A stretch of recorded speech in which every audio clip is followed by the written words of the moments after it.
Spotlight TV நேயர்களுக்கு வணக்கம். இப்போ வந்து பாமகவுல உட்கட்சி பூசலை பற்றி தான் நம்ம பேச போகிறோம்.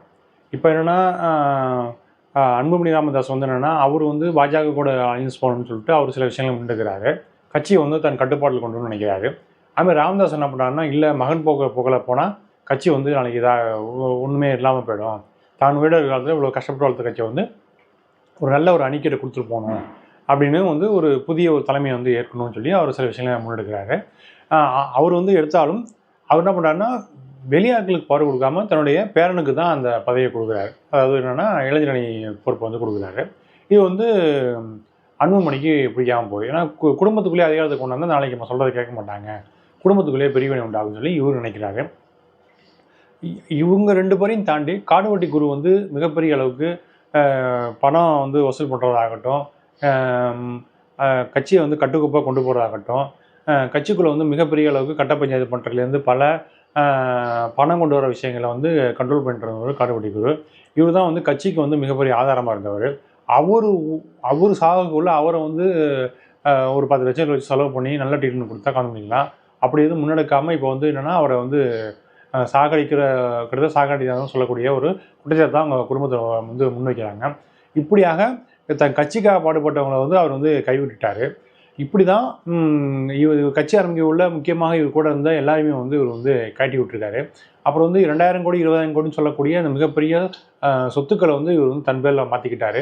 கல்வி அறக்கட்டளை வந்து மக்களுக்கு வந்து கல்வி வந்து இலவசமாக வழங்கப்படாதுன்னு சொல்லி குற்றச்சாட்டுகள் இருக்குது. அப்புறம் வந்து கட்சியும் வந்து இன்னும் வந்து ஒரு கட்ட பஞ்சாயத்து பண்ணக்கூடிய கட்சியாக தான் அந்த கட்சி வந்து இருக்கிறத பார்க்க முடியுது. இப்படி பல்வேறு புகார்கள் இருந்தாலும் இவங்க வந்து இது வந்து குடும்ப சண்டையை தான் பார்க்க வேண்டியதை தவிர வந்து இந்த கட்சியால் சமூகத்துக்கு எந்த ஒரு பயனும் கிடையாது. பாஜகவுக்கு இத்தனை வருஷமாக வந்து முட்டு கொடுத்துட்டு இருக்காங்க. இவங்க நினச்சிருந்தா வந்து திமுகவோட அலைன்ஸில் வந்துட்டு பாஜக வந்து கால் ஊன்றா சூழலை உண்டாக்கிக்கலாம். இவங்க நினச்சா கிட்டத்தட்ட ஒரு 2 கோடி மக்கள் தொகை இருக்குன்னு சொல்லி அவங்க பெருமை பேசுகிறாங்க. கிட்டத்தட்ட என்ன அவங்க ஒரு போராட்டம் அறிவிச்சா ஒரு குறைஞ்சது ஒரு 10 லட்சம் கூட வேணாம், ஒரு 5 லட்சம் பேர் ரோட்டில் இறங்கி போகிறாங்கன்னா 5 லட்சம் பேரை வந்து கைது பண்ண முடியாது, நடவடிக்கை எடுக்க முடியாது, அவங்க வந்து மானிட்டர் பண்ண முடியாது. ரொம்ப கஷ்டமான விஷயம் தமிழ்நாட்டை பொறுத்த வரைக்கும். அப்படி இருக்கக்குள்ள எந்த பொது விஷயத்துக்காக இவங்க வந்து போராட்டம் நடத்துறது கிடையாது. கனிம விலை கொள்ளையாகட்டும், மணல் திருட்டாகட்டும், அதை வந்து கள்ளச்சாரை விஷயமாகட்டும், டாஸ்மாக் விவகாரம் வச்ச எந்த விஷயத்துலையும் இவங்க வந்து கட்சியை வந்து மிரட்டல் அச்சுறுத்தலுக்காக பண்ணி ஒரு வேணுங்க விஷயம் சாதிச்சுவாங்களே தவிர எந்த ஒரு பெரிய விஷயத்துக்கு முன்னெடுக்கல. குறிப்பாக நீங்கள் வந்து சட்டத்துக்கு புறம்பாக எங்கிட்ட இருக்க டோல்கேட்டை கூட இவங்க வந்து எந்த ஒரு தீவிர நடவடிக்கையோ போராட்டமோ முன்னெடுத்து எதுவுமே பண்ணது கிடையாது. ஆக இவங்க வந்து சும்மா ஒரு கண் துடைப்புக்காக தாங்க இருக்கோங்கிற ஒரு காமிச்சதுக்காக ஒரு போராட்டம் நடத்துவாங்க. ஒரு சில பேர் கைதாவாங்க, அதோட முடிச்சுப்பாங்க. இவங்களுடைய போக்கு இப்படி தான் இருக்குது. இன்னும் சில பேர் என்ன சொல்கிறாங்கன்னா, இவங்க வந்து இப்படி போராட்டம் பண்ணி குறிப்பிட்ட சில ஆட்கள்கிட்ட வந்து பெரிய அளவுக்கு பணம் பேரம் பேசி வாங்கிக்கிறாங்கன்னு சொல்லி குற்றச்சாட்டும் வருது. இது வந்து எல்லா கட்சியும் வந்து இந்த குற்றச்சாட்டை வந்து முன்வைக்கிறாங்க. அது மட்டும் இல்லாமல் காடுவெட்டி குருவாகட்டும், வன்னி அமைப்புகளாகட்டும் பலர் வந்து இன்னைய வரைக்கும் கட்ட பஞ்சாயத்து பண்ணுறதா தான் பொது வெளியில் பதியப்படுறதை பார்க்க முடியுது. பாதிக்கப்பட்டவங்க அப்படி தான் பல சொல்கிறாங்க. ஆக இந்த பாமக கட்சி உட்கட்சி பூசல் இந்த விஷயங்கள்லாம் நம்ம வந்து கவலைப்படுறத தாண்டி இது அந்த சமூக மக்களுக்கும் இந்த சமூகத்துக்கும் தமிழ் சமூகத்துக்கும் எந்த ஒரு பிரயோஜனமாகவும் அந்த கட்சி வந்து செயல்பாடை வந்து முன்னெடுக்கலை அப்படிங்கிற விஷயத்தை நம்ம பார்க்க வேண்டியதாக இருக்குது.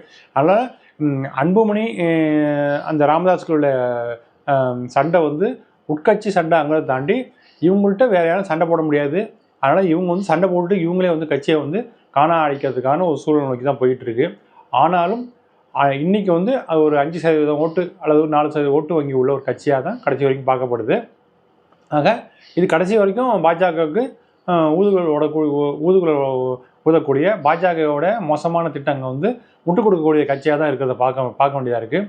பாமக நினச்சா இன்றைக்கி கூட மக்கள் நலன் சிந்தித்து பல போராட்டங்களை முன்னெடுத்து நேர்மையாக செயல்பட்டால் மிகப்பெரிய வலிமையான சக்தியாக மாறக்கூடிய வாய்ப்பு இருக்குது. ஏன்னா மற்ற எல்லா கட்சிக்கும் வந்து வாக்கு வந்து 12, 8, 7, 9 மாறுது. பாமகவை நீங்கள் ஒரு கிட்டத்தட்ட 6, 5ன்னு சொல்கிறாங்க. ஒழுங்காக செயல்பாடு முன்னெடுத்தால் அந்த சமூக மக்கள் மட்டும் ஓட்டு போட்டாலே கிட்டத்தட்ட 2.5 கோடி மக்கள் தொகை இருக்காங்க. அவங்க மட்டுமே ஓட்டு போட்டால் கூட ஒரு 100 தொகுதி, ஒரு 80 தொகுதி ஜெயிக்கிறதுக்குரிய வாய்ப்பு இருக்குது. ஒரு 5-6 எம்பி தொகுதி ஜெயிக்க வாய்ப்பு இருக்குது. ஆனால் அதையெல்லாம் வேணாம், தம் சமூகத்தில் வந்து தங்களுக்குடைய கட்டுப்பாட்டில் இருக்கக்கூடிய தங்கள் குடும்ப உறுப்பினர் இருக்கணும், அல்லது நம்ம கூட நெருக்கமாக இருக்கவங்க ஒரு 5-6 பேர் இருந்தால் போதும், நம்ம வந்து பாஜக பணம் வாங்கிட்டு 500 கோடி 600 கோடி பணத்தை வாங்கிட்டு நம்ம மட்டும் இருந்துப்போம், மக்கள் அதிகாரத்தை வந்து நம்ம மக்களுக்கு கொடுக்க வேணாம், அதனால் நம்மளோட மீறி போனால் நம்ம மீறி எடுத்து போவாங்க, அல்லது நமக்கு எதிராக செயல்படுவாங்க, அதிகாரம் வச்சு அவங்க கையில் கட்சி வந்து பிரிஞ்சிடும், பவர் வந்து பிரிஞ்சிடும்னு நினச்சி அவங்க தொடர்ச்சியாக என்ன பண்ணுறாங்கன்னா சீட்டுக்கிட்டெல்லாம் தாண்டி பணம் வாங்கிட்டு தாங்கள் மட்டுமே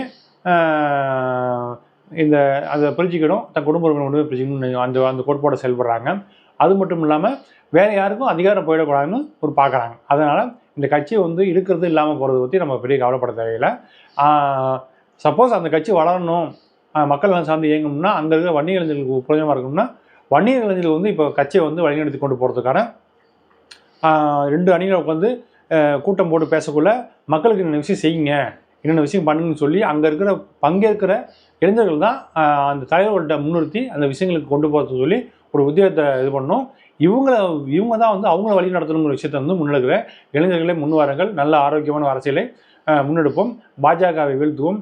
இங்கே இருக்கிற எந்த கட்சியாக இருந்தாலும் அவங்க பண்ணுற ஊழலுங்கிற விஷயம் வந்து பொதுவாகிடுச்சு, அதை வந்து கலைந்தெறியணும்.